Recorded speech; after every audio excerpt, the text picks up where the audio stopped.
The Cardano ecosystem has only had NFTs for just over a year, and it was about this time last year when I interviewed a young gentleman named Patrick Tobler, and he had created a NFT minting service, on-demand minting service, where you could go in and upload an image, put in a little bit of metadata, and pay your fee and mint an NFT directly from his website. It was a really quick and easy process to actually get your NFTs online and sell it straight away. I thought it was absolutely fantastic, and if you want to go back in time and see that interview, it's a little bit dated now, you can check it out in the top right hand corner. But the service that Patrick has created, NFT Maker Pro, since that launch has pretty much dominated the NFT ecosystem on Cardano. And I'm pretty excited about the white paper that they've released, and I'm going to go through it in this video today. Yeah, gotta do it like that. You've been listening to the Learn Cardano podcast. Hey everyone, I'm Peter Buey. If this is your first time here, please consider giving me that thumbs up, click subscribe, click on the notification bell, and you hear more great Cardano content from me.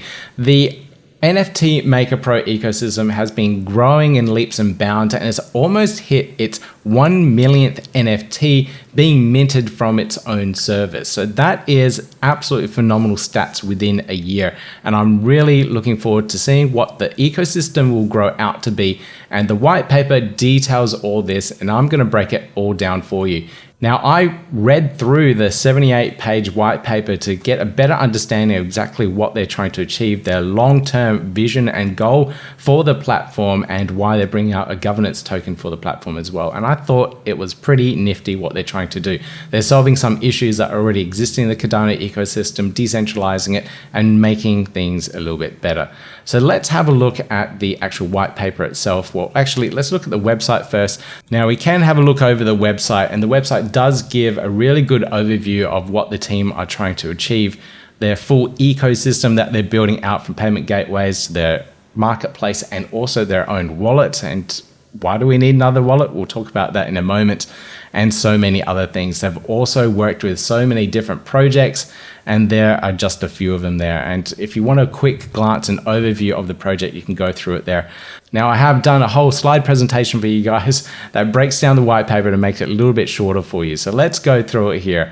Now, the team are building out the ultimate decentralized NFT ecosystem, and they're not just doing it for Cardano. They're looking at the multi-chain aspects, where they're going to be looking into maybe Ergo, Ethereum, whatever it might be. So they're expanding this beyond just Cardano. So I'm pretty excited about that. When looking into other chains and trying to find a service very similar to NFT Maker Pro, I couldn't really find one that fit the exact match. There are other tutorials and websites that helped you make your own minting services, but nothing on the level with APIs and all that, which the NFT Maker team do. So they're going to provide the API endpoints for any developer to go through and mint and create all their NFTs through their platform. They're also going to have a marketplace, not just buy, sell marketplace with smart contracts, but full auction-based and offer-based smart contracts through their marketplace. And I'm pretty excited about that one. They also have their payment gateway. So if you're buying NFTs at the moment, you may have stumbled across their payment gateway, a unique buying mechanism that they have set up, which integrates in with almost every single wallet in the Cardano ecosystem. They also do their white labeling service, where they're helping out various projects in the ecosystem get their minting processes up and running so they can concentrate on the actual project and not worry about the actual technical sides of minting and delivering those NFTs for their community. Now, the team do have the security, the sustainability, and affordability all in mind on their platform, and that's why they've chosen Cardano to do this all. Cardano provides that high-level layer of security within its protocol itself, but also is sustainable. Now, this is something a lot of artists external from the crypto industry look at and think, Ethereum, that's the first thing when they think of it with NFTs, has a huge carbon footprint, and each one of those NFTs costs a lot of carbon. It uses a lot of electricity because of the validation of the network using proof of work.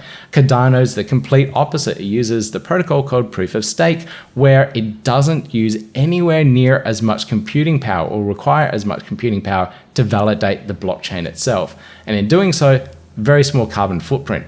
Furthermore, there is over 1 million trees planted in the Cardano forest, which will help offset the carbon footprint of the Cardano blockchain for 5 years. So it could potentially be seen as running as carbon neutral for the next 5 years, which is absolutely amazing. I don't know if there's any other chain that can say they're completely carbon neutral. Furthermore, a lot of the servers and whatever that work on the actual nodes to validate and run the actual relays and the pools also run on carbon neutral infrastructure, which I can say our pool does as well. Now, the team are working on something quite interesting in their entire process, and this all comes down to regulation. So there is a lot of regulation coming into the crypto space, whether it's just the actual coins and tokens itself, the altcoins or even Bitcoin, but also at the NFT side of things, and this all comes down to money laundering. Now, the art space has always had a history of laundering money, where $1 million pieces of artwork would be sold. You'd look at it and think, that's a bit interesting. Wow, did that really sell for millions and millions?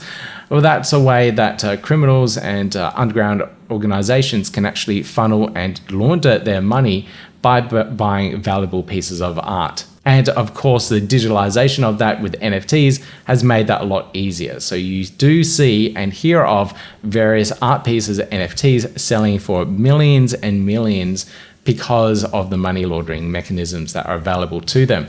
Now, the NFT Maker team are putting in mechanisms in place to stop money laundering on their platform.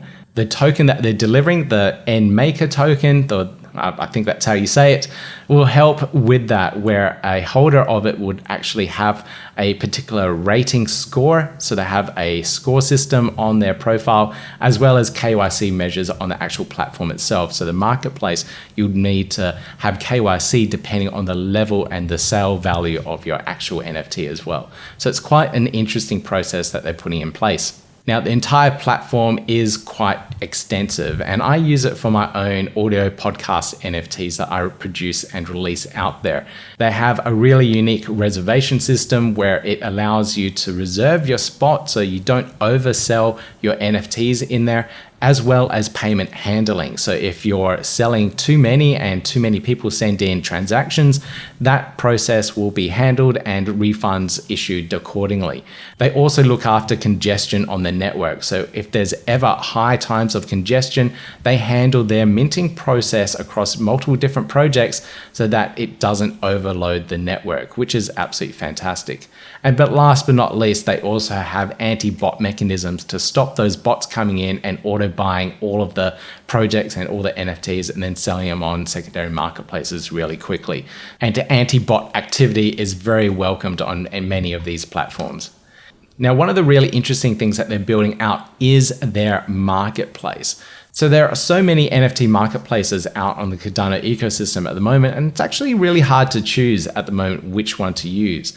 But the ones with the most NFTs on there, and also the one with the most volume and users, is probably the one that people are going to stick with.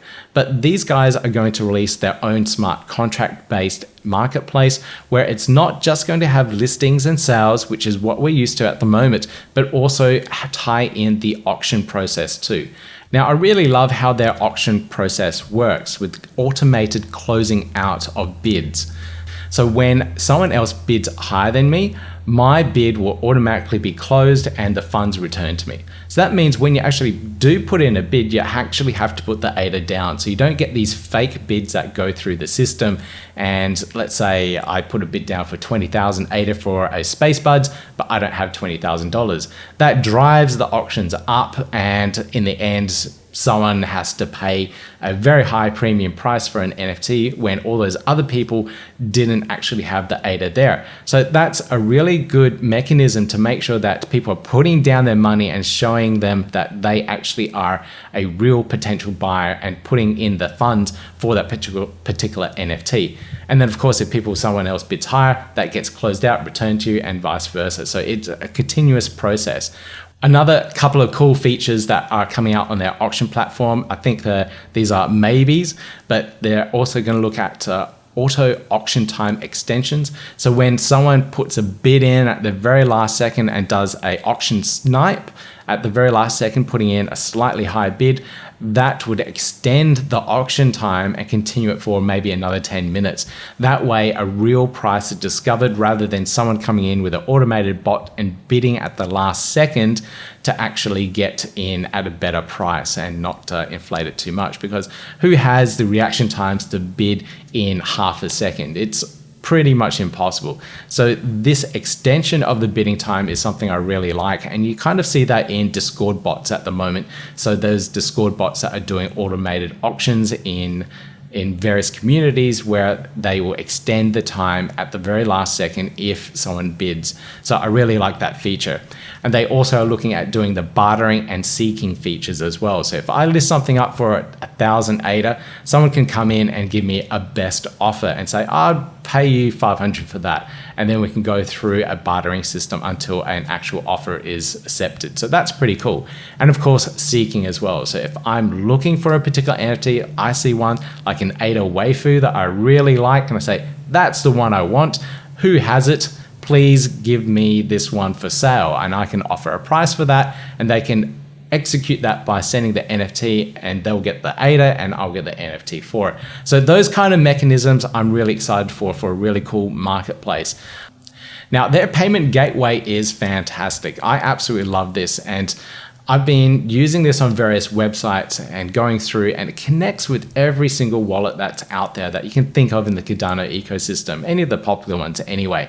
Now, it automatically detects what wallets are installed on your browser. So here in this little screenshot, you can see Nami, Eternal, and Flint wallet. They're the wallets I actually have installed on my browser. If it's not installed, it won't appear. That's a really cool mechanism, and they're doing some really cool things around it. So I absolutely love it. But of course, you can always go through the manual sending process where they'll give you an address that you can scan, perhaps with a QR code, and send your ADA there to mint. So there's many different ways to actually go through and interact with the minting process. And I absolutely love that. It's all inclusive for all the wallets in the Cardano ecosystem.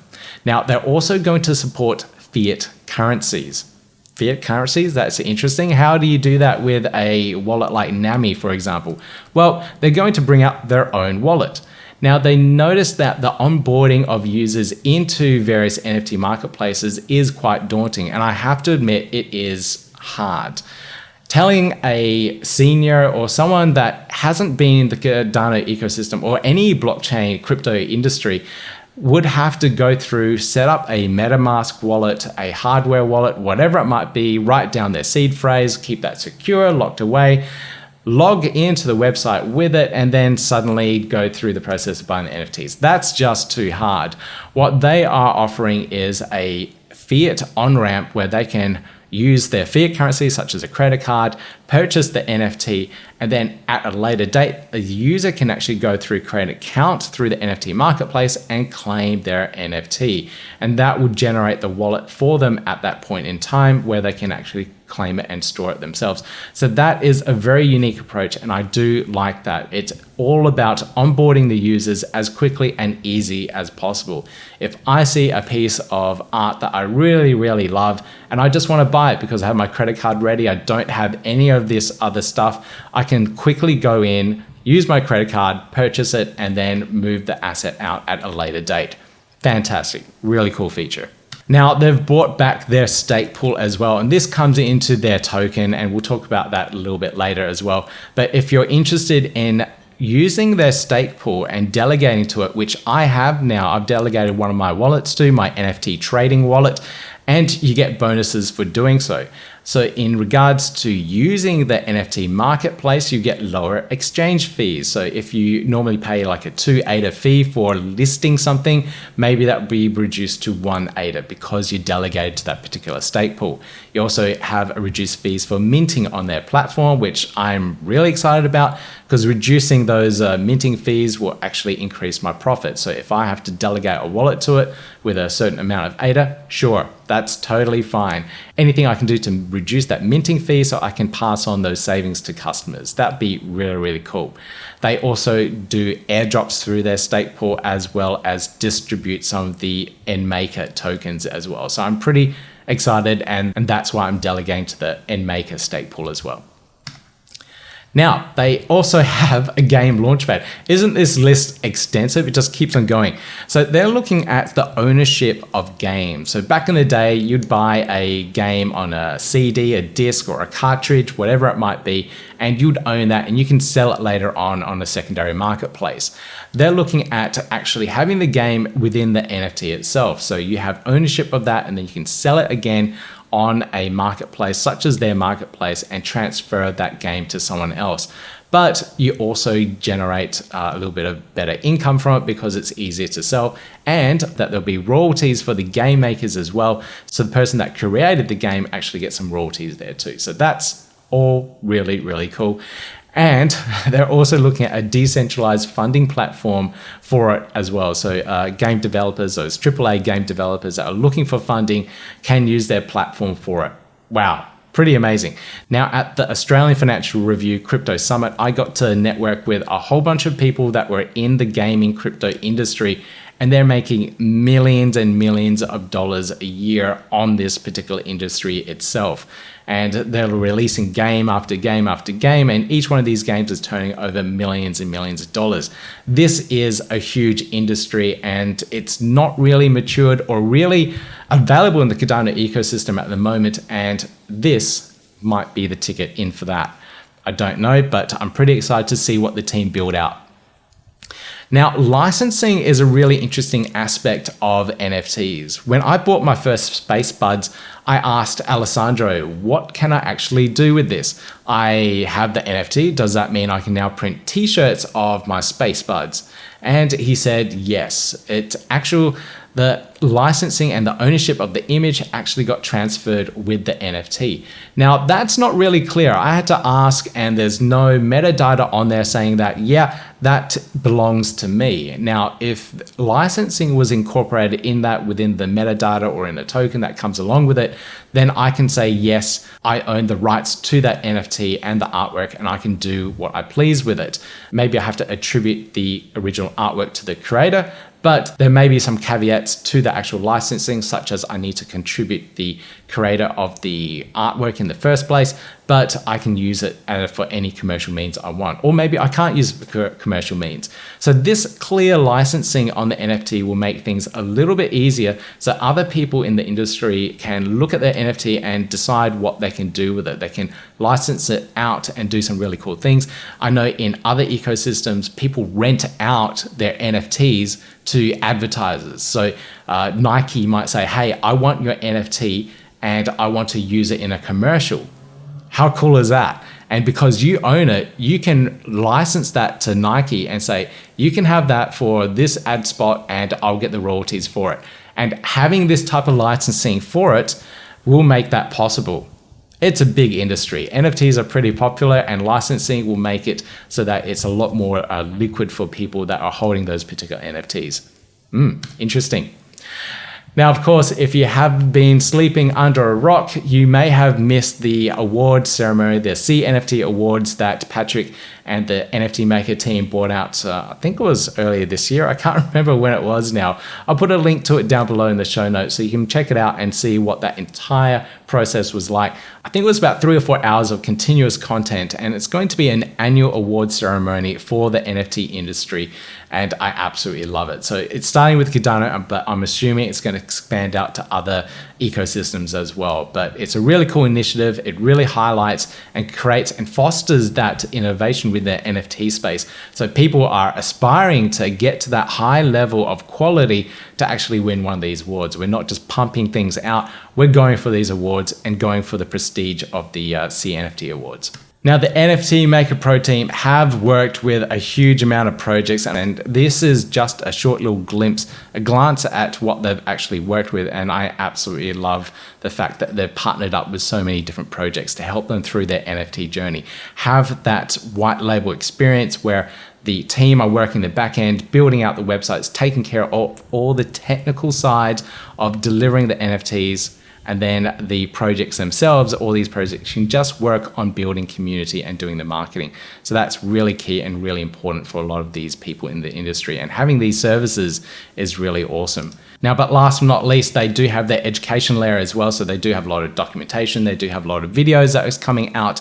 So this is a core aspect of their platform, which they'll be building out to make it easier for people to be onboarded into their ecosystem. So if you're coming from Solana, you're coming from Tezos, you're coming from Ethereum, and you want to mint NFTs on Cardano ecosystem, this will allow you to do it with easy to follow documentation, video guides, and everything else around it.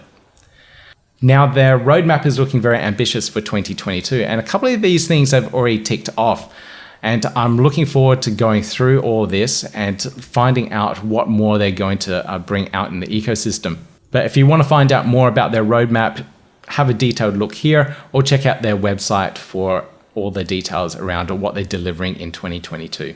Now, all this comes down to their token that they're releasing at the moment, and they're taking the approach of full utility for this particular token, not just governance. And I love some of these things that they've put in place. And one of them is the artist verification and anti-fraud mechanisms that they're putting out there and decentralizing that process, which is very, I wouldn't say centralized at the moment because a lot of people can do it, but I'll talk about it in a second.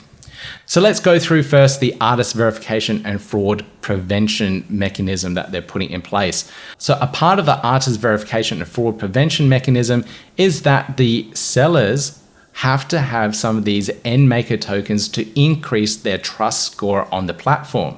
So when they're going through a verification process, they need these NMKR tokens staked to a contract address as they go through and be verified on the platform itself. Now, we'll go back to that in a second, but we'll need to talk about the policy verification process if you're not familiar with how it's done at the moment. So at the moment in the Cardano ecosystem, there is a GitHub repository where all of the projects that are in the Cardano ecosystem will have to get verified through.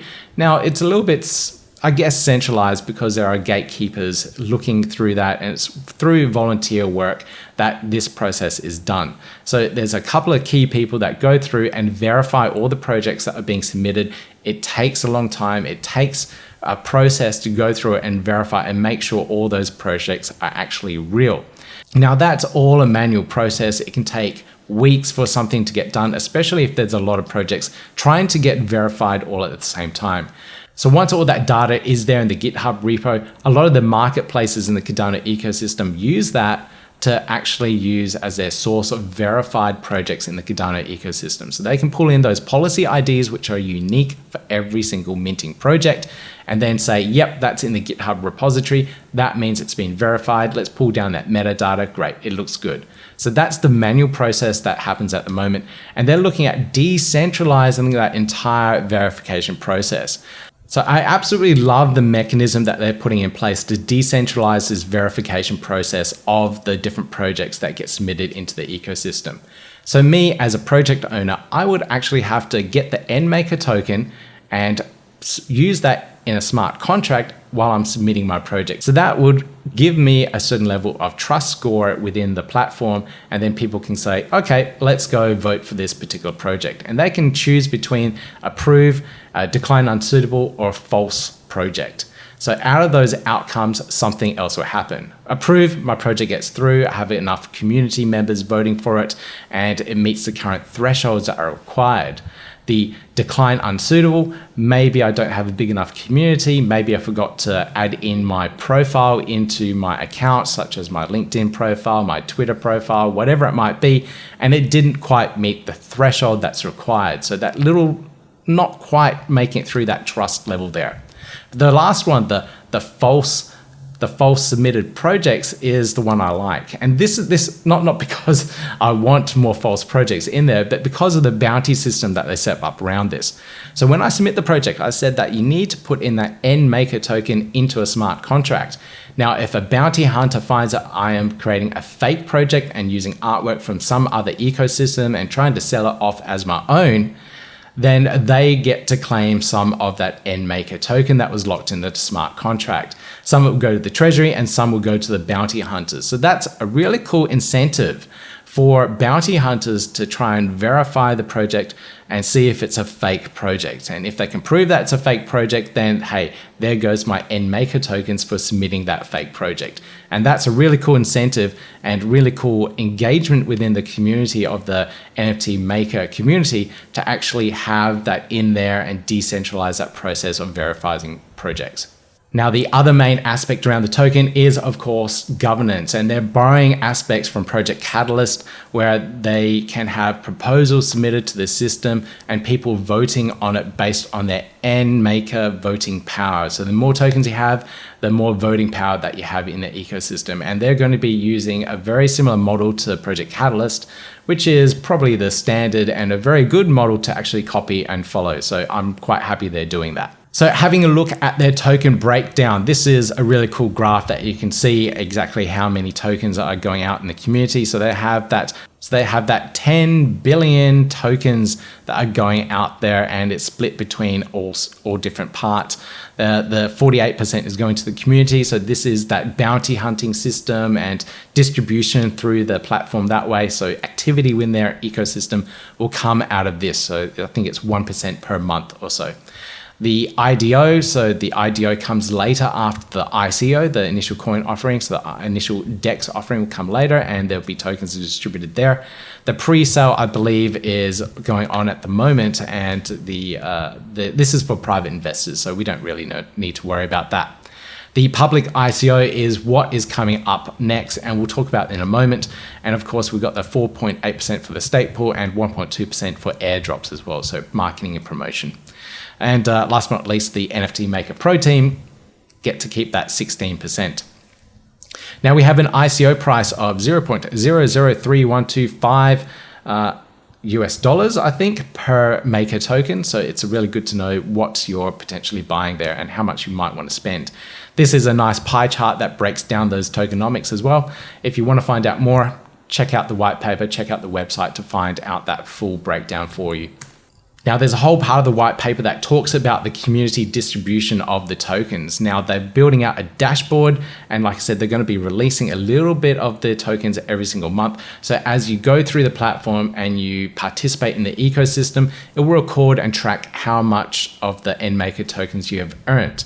And at the end of the month, it will tally that up, and you can claim that through the ecosystem. So they can't airdrop it because airdropping it will cost millions of ADA over the years to do so. So instead, they will be letting you claim it for the tiny fraction of a fee through their dashboard and force it. So that's probably the best way of doing things, because it isn't putting a huge burden cost on their platform, and it's just a tiny minimal fee for yourself. And hopefully you would have earned more in the NMKR platform than you would have paid in those fees to actually claim it. They also said they're going to make it so that you don't have to claim it every single month. You can claim it in 4, 5, 6 months or a year when you've earned enough in the platform, and then you can actually claim it and it's worthwhile. So that's a really cool aspect of their community distribution platform. Now, they do have vesting periods as well. So the NFT Maker Pro team is a 24-month vesting period. The pre-sale has a 12-month vesting period, and the ICO users, so most of the people that are getting the ICO, is a 6-month vesting period. So if you're buying now in the ICO, 6-month time, that's when you actually see your tokens. Everything else, IDO, airdrop, the stake pool, and the community distributions are going directly through their platform with no vesting period. Now, they do have competition. They do have competition in the Cardano ecosystem, in the Ethereum and other ecosystems. I couldn't find much like it. So the only ones that I could find in the Cardano ecosystem is Buffybot, the Metro Mermaids, and also the Benjamin's group. So these are probably the 3 main ones that I know of, and there are probably a lot more. There are a lot of people in the Cardano ecosystem that have also built their own and let other people use their own minting services as well. So there's a lot out there, and there's a lot of documentation in how you can actually leverage other people's code as well. But these are probably the main ones, the main competitors in the ecosystem, but probably don't compare to what the NFT Maker team have built out with their full API and everything around it. So it's probably going to be the market dominance in the ecosystem, but I do and would like to see more competition in this space so that it drives that innovation.